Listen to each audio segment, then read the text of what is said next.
Good morning everyone. मैं doctor S के सैनी आपके लिए लेके आया हूँ मेरे ऑनलाइन प्लेटफॉर्म पे एक बहुत ही शानदार टॉपिक एनीमिया, जिसको हम पूरे डिस्क्रिप्शन से पढ़ेंगे।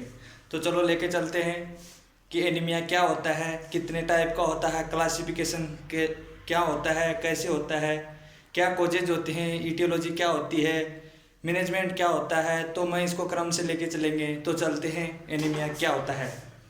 तो देखिए anaemia,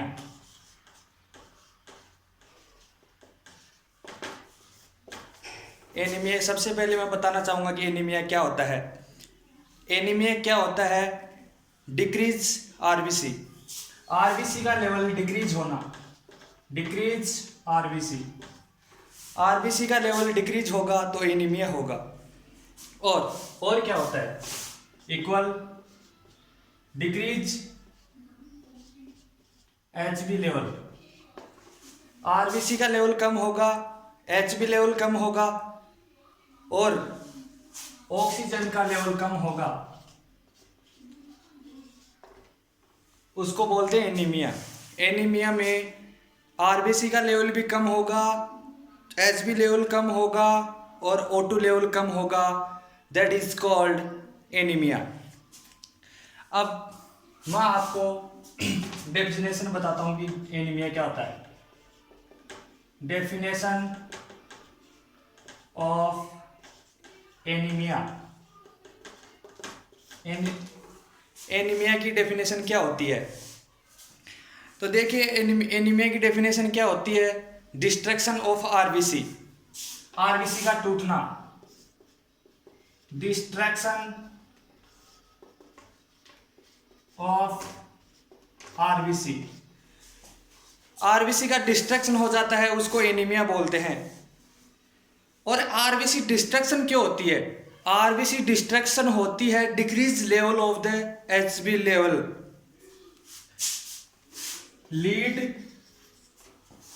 lead to the decrease HB level. RBC का डिस्ट्रक्शन हो जाता है डिक्रीज एचबी लेवल के कारण, उसको क्या बोलते हैं? That is called anaemia. ठीक है, तो देखिए डियर, ये है एनीमिया की डेफिनेशन। अब मैं लेके चलता हूं कि एनीमिया के कोज क्या होते हैं। तो देखिए एनीमिया अनेक कोज से प्रोड्यूस होता है। तो मैं आपको एनीमिया के कोज के बताता हूं। कोजेज ऑफ एनीमिया,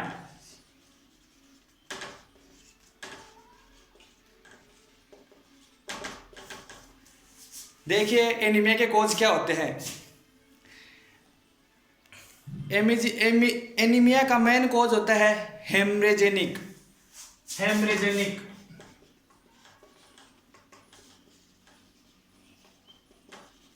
हेमरेजेनिक होता है वो टू टाइप से होता है। एक एक्यूट होता है, एक कोरोनिक होता है। एक मतलब सडन ऑनसेट होता है, उसको एक्यूट बोलते हैं। एक लंबे टाइम तक होता है, उसको कोरोनिक बोलते हैं। हेमरेजिक टू टाइप का होता है, एक कोरोनिक एक एक्यूट। तो हेमरेजिक का हम टू पार्ट में डिवाइड करेंगे, एक्यूट और कोरोनिक। एक्यूट और कोरोनिक भी अलग अलग टाइप से होते हैं। जैसे एक्यूट, एक्यूट मतलब सडन ब्लड लॉस हो रहा है, वो होता है एक्यूट। मतलब सडन ब्लड लॉस हो गया, उसके रीजन से एनीमिया हो गया, उसको बोलते हैं एक्यूट एनीमिया। जिसके एग्जाम्पल क्या है? RTA, road traffic accident. मतलब रोड ट्रैफिक एक्सीडेंट होता है, उसमें ब्लड लॉस होता है ज़्यादा से ज़्यादा, तो सडन ब्लड लॉस हो गया, उससे जो एनीमिया होगा वो होगा एक्यूट एनीमिया। और बॉडी में अगर कोई कट लग गया, कट दूसरा कॉज एक्यूट का होता है कट। बॉडी में अगर कोई कट लग गया तो वो भी एक्यूट एनीमिया होगा, क्योंकि अचानक बॉडी में कोई कट लगा तो ब्लड लॉस हो गया, तो वो भी एक्यूट एनीमिया हो गया। अब दूसरा है कोरोनिक एनीमिया। कोरोनिक एनीमिया क्या होता है और कैसे होता है? तो देखिए पेप्टिक अल्सर होता है, पेप्टिक अल्सर, पेप्टिक अल्सर में स्लो स्लो ब्लीडिंग होती है। पेप्टिक अल्सर ऐसा कोज है जिसमें स्लो स्लो ब्लीडिंग होती है, जो कि कोरोनिक एनीमिया का रूप देखने को मिलता है। दूसरा अपना है हेमरॉइड्स।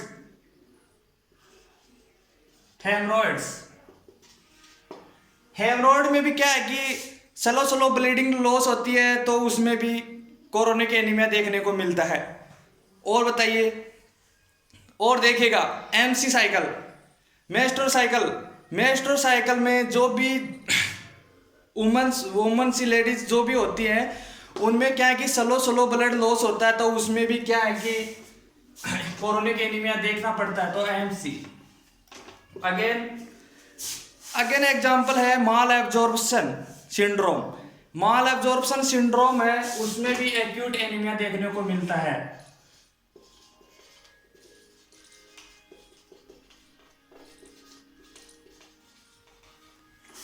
उसके बाद में कोई भी इंटेस्टाइनल डिजीज है, तो उसमें भी chorionic intestinal disease,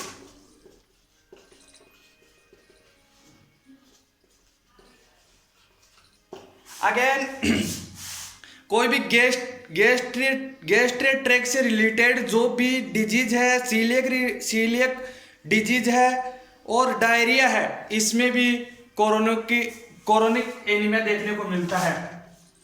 celiac disease, diarrhoea, intestinal disease, इनमें सब में कोरोनिक एनीमिया देखने को मिलता है। तो डियर नेक्स्ट हम लेके चलते हैं classification of the anaemia. Anaemia का क्लासिफिकेशन क्या होता है?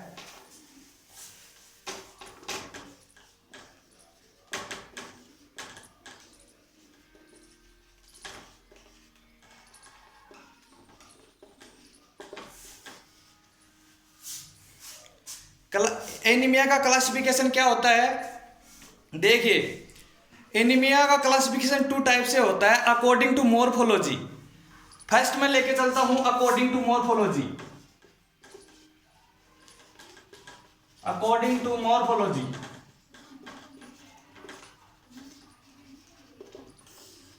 मॉर्फोलॉजी के अकॉर्डिंग एनीमिया कितने टाइप का होता है? मॉर्फोलॉजी के अकॉर्डिंग एनीमिया 3 टाइप का होता है।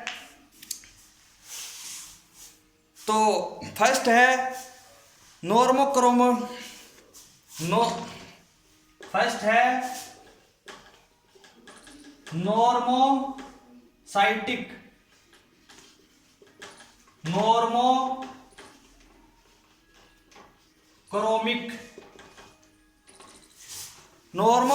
और नॉर्मोक्रोमिक एनीमिया। सेकंड है नॉर्मोसाइटिक एंड नॉर्मोक्रोमिक एनीमिया। अब दूसरा है second number microcytic normochromic anaemia. Third one है मैक्रोसाइटिक नॉर्मोक्रोमेटिक एनीमिया। मॉर्फोलॉजी के अकॉर्डिंग 3 टाइप का होता है एनीमिया। नॉर्मोक्रोमेटिक, नॉर्मोक्रोमिक और माइक्रोसाइटिक एंड नॉर्मोक्रोमेटिक और मैक्रोसाइटम और नॉर्मोक्रोमेटिक। इसका मीन्स क्या है? इसका मीन्स है कि आरबीसी का स्मॉल साइज में आरबीसी और कलर डिक्रीज होगा और आरबीसी स्मॉल साइज में रहेगी, उसको बोलते हैं माइक्रोसाइटिक नॉर्मोक्रोमिक एनीमिया। और मैक्रोसाइटिक नॉर्मोक्रोमिक एनीमिया में होगा लार्ज आरबीसी और डिक्रीज कलर, मतलब कलर दोनों में डिक्रीज होगा, बट एक में इसमें लार्ज आरबीसी होगी, इसमें स्मॉल आरबीसी होगी। तो according to morphology 3 type in the anaemia.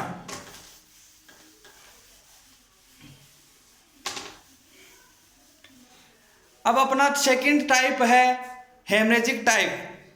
एक मोर्फोलॉजी के अकॉर्डिंग होता है, दूसरा हेमरेजिक के अकॉर्डिंग एनीमिया होता है। तो हेमरेजिक एनीमिया को अपन पढ़ते हैं।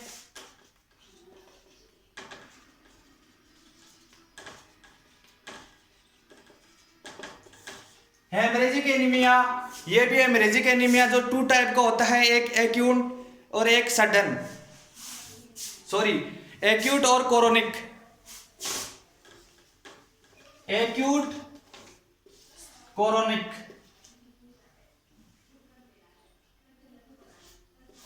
एक्यूट और क्रोनिक। अब देखिए एक्यूट और क्रोनिक में क्या क्या होता है, मतलब जो भी सडन हो गया। आपको मैंने बताया था कि जो भी रोड एक्सीडेंट है, आरटीए और कट है, उसमें एक्यूट एनीमिया होता है। तो इसमें सडन ऑनसेट, सडन होगा, वो होगा acute haemorrhagic anaemia.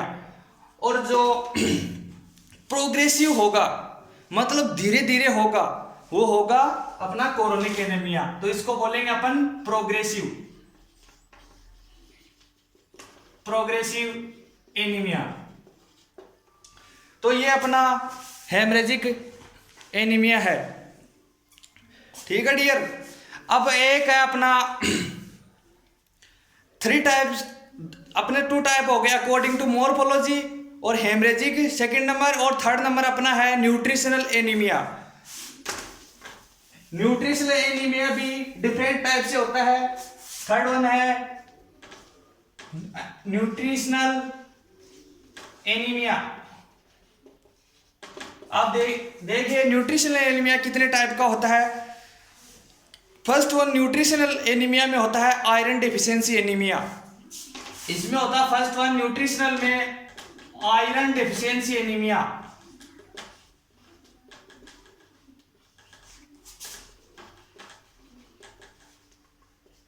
IDA, iron deficiency anaemia होता है, उसको अपन न्यूट्रिशनल डेफिशिएंसी एनीमिया भी बोल सकते हैं। अब न्यूट्रिशनल एनीमिया होता है, उसमें दो टाइप और आते हैं, एक पर्सिनियस और एक मेगलोब्लास्टी। सेकंड नंबर आयरन के बाद पर्सिनियस, पर्सिनियस एनीमिया। अब देखिए पर्सिनियस एनीमिया है जो किसकी कमी से होता है। तो पर्सिनियस एनीमिया है वो फोलिक एसिड और विटामिन B12 की दोनों की कमी से होता है। उसको अपन क्या बोलते हैं, पर्सिनियस एनीमिया। अब देखिए इसको पर्सिनियस एनीमिया क्यों बोला, क्योंकि विटामिन B12 और फोलिक एसिड दोनों न्यूट्रिशनल में ही आते हैं, तो इसलिए इसको भी न्यूट्रिशनल एनीमिया बोलते हैं। तो इसके कॉज क्या है होने के, फोलिक एसिड, फोलिक एसिड और विटामिन B12 है। थर्ड वन है न्यूट्रिशनल एनीमिया के डिफरेंस थ्री टाइप के होते हैं, उसमें थर्ड वन है मेगलोब्लास्टिक एनीमिया।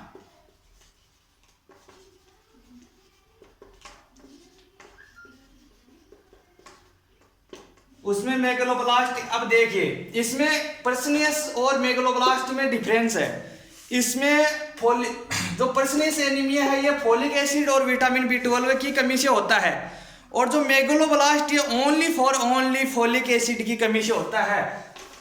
ये भी फोलिक एसिड की कमी से होता है, तो इसको अपन बोल दिया nutritional anaemia.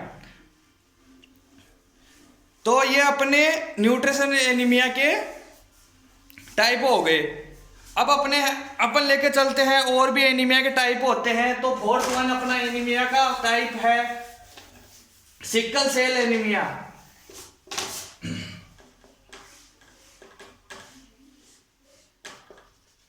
Sickle cell anaemia, यह एनीमिया भी देखने को मिलता है। फिफ्थ वन है सिकल सेल एनीमिया के बाद में थैलेसेमिया।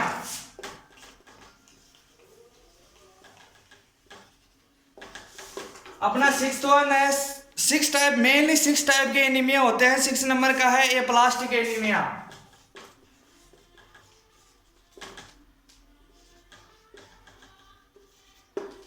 इस प्रकार से एनीमिया के टाइप होते हैं। एनीमिया मेनली 6 टाइप का होता है, तो 6 टाइप के मैंने आपको डिस्क्रिप्शन किया है। अब मैं लेके चलता हूँ आपको नंबर बाई नंबर से एनीमिया के कि हर एक एनीमिया को अपन पढ़ेंगे कि आयरन डेफिशिएंसी क्या होता है, प्लास्टिक क्या होता है, मेगलोब्लास्ट क्या होता है, पर्सिनियस क्या होता है। इस प्रकार से हम पढ़ेंगे और इसके कोज क्या होते हैं, रीजन क्या होता है, मैनेजमेंट क्या होता है, इटियोलॉजी फैक्टर सब अपन पढ़ेंगे। तो मैं सबसे पहले लेके चलता हूं अपना न्यूट्रिशनल एनीमिया।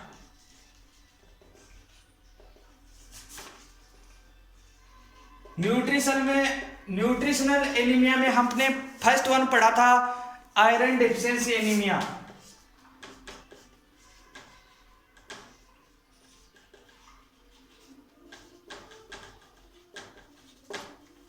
न्यूट्रिशनल एनीमिया है, इसमें फर्स्ट वन होता है आयरन डेफिशिएंसी एनीमिया। अब देखिए आयरन डेफिशिएंसी एनीमिया में कॉम्पिटिटिव एग्जाम में बहुत से क्वेश्चन आते हैं आयरन डेफिशिएंसी, और बॉडी का सबसे मेन रोल निभाने वाला एनीमिया है, जो कि प्रेगनेंसी लेडी और बहुत में मेनली आयरन डेफिशिएंसी एनीमिया देखने को मिलता है। तो देखिए हम आयरन डेफिशिएंसी एनीमिया को लेके चलते हैं। तो मोस्ट कॉमन चिल्ड्रन और प्रेगनेंसी लेडी में होने वाला एनीमिया जो कौन सा है, आयरन डेफिशिएंसी एनीमिया। बेबी और प्रेगनेंसी लेडी उसमें मेनली ज़्यादा तक आयरन डेफिशिएंसी एनीमिया ही होता है। रीज़न क्या है कि क्योंकि उसमें HB लेवल डिक्रीज होगा, O2 का लेवल डिक्रीज होगा, HB लेवल डिक्रीज होगा, तो that is cause by iron deficiency anaemia. तो मोस्ट कॉमन एक क्वेश्चन है, most common cause children and women find anaemia. कौन सा एनीमिया पाया जाता है, आयरन डेफिशिएंसी। तो इसका आंसर होगा iron deficiency anaemia. Iron deficiency anaemia एक क्वेश्चन हो गया। अगेन वन क्वेश्चन है कि सबसे ज्यादा होने वाला एनीमिया कौन सा है। ये तो चिल्ड्रन और वुमेन में होता है, लेकिन एक क्वेश्चन और है कि मोस्ट कॉमन फाउंड पाए जाने वाला एनीमिया भी आयरन डेफिशिएंसी एनीमिया ही है। तो सेकंड क्वेश्चन है, most common found in anaemia, answer iron deficiency anaemia. तो इसके भी 2 क्वेश्चन बन गए हैं। Iron deficiency anaemia most common भी होता है, और वुमेन और चिल्ड्रन में सबसे ज्यादा पाए जाने वाला एनीमिया भी आयरन डेफिशिएंसी एनीमिया होता है।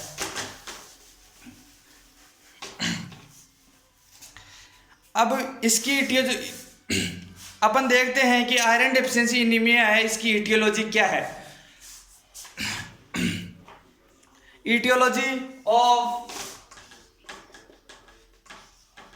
Aetiology of iron deficiency anaemia. Iron deficiency anaemia कैसे होता है, कैसे कोज करता है कि पेशेंट में आयरन डेफिशिएंसी एनीमिया हो गया। तो देखिए सबसे पहले क्या होगा, सबसे पहला होगा डिक्रीज आयरन अब्जॉर्प्शन। देखो आयरन का एब्जॉर्प्शन अगर डिक्रीज होगा तो स्टार्टिंग वहीं से होगी कि एनीमिया आयरन कोज कर रहा है। Do it decrease iron absorption.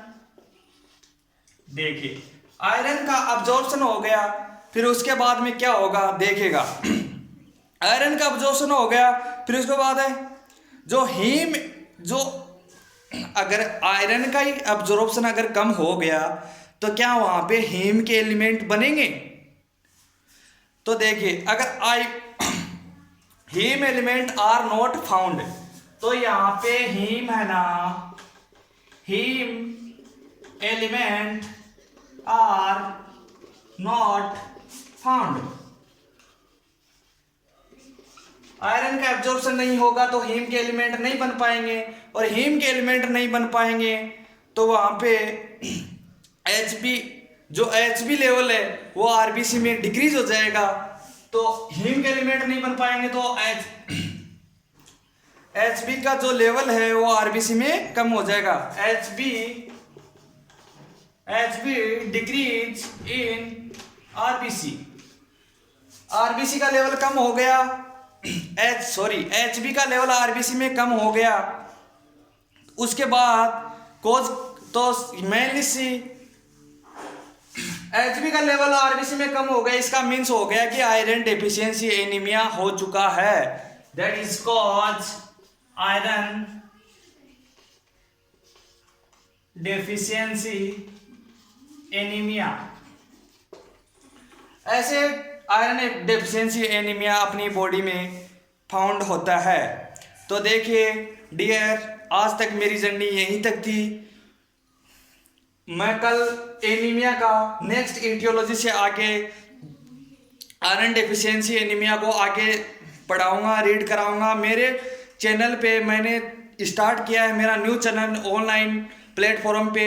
मेरे चैनल को ज़्यादा से ज़्यादा लाइक एंड सब्सक्राइब कीजिएगा और कमेंट करके बताइएगा कि आपको कौन सा टॉपिक कैसे कैसे रीड करवाना है, कैसे टीचिंग करवाना है, तो वो मैं अगेन ट्राई करूँगा। Please request, please share and subscribe my channel.